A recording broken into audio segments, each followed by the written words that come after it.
This is the 1902 map of Lawley Gate, clearly showing a well set at the side of the road. Over the last few days, myself and a few neighbours have been clearing away some of the vegetation, the rubbish that's collected in the well over the last several decades, finding all sorts of wrappers and discarded items. We've also been clearing away some of the cement and the soil that sits in the bottom of the well to try and reveal a bit more about the structure of what literally lives at the bottom of our road. It includes some brickwork and some a lintel that sits across the well, which we thought was really interesting. And also, as we've dug out the base of the well, we found a number of stones and 3 weep holes in the brickwork below the surface that we thought were particularly interesting. So we invited Tony Mugridge, local archaeologist and brick specialist, to come and have a look. You've got the back of the well, at the very back where the weep holes are.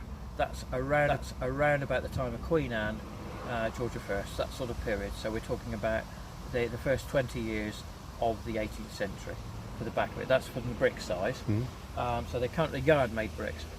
The bricks further on top of that are more or less 2.5 foot up to 3 foot up. The rest of the bricks there are much later. They're statute bricks, so they're after 1784, which is the statute. So if we said comfortably they are around about 1800 to 1850 in that area. That's from those bricks. The bricks at the front, I believe, to be have been gathered from somewhere else. So they're not original. They weren't originally part of the well. They've been put there to extend the well forward.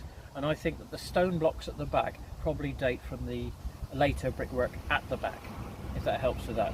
The block at the front is a base block for a timber frame building. So it's where the wall plate of the timber frame building rests on it. It's the right size, depth-wise. It's a rectangular section. It's upside down here, so that the slope here, which has been cut properly, you can actually see where they've done the chisel work along the edge of it and put on the edge of that bevel and brought the bevel round. So in other words, the bevel there would be to deflect the water from the building away from the foundation. For all we know, it could come from Lawley Castle. So with that bombshell, we're going to carry on digging and see what else we can find out about this fascinating piece of history literally down our road.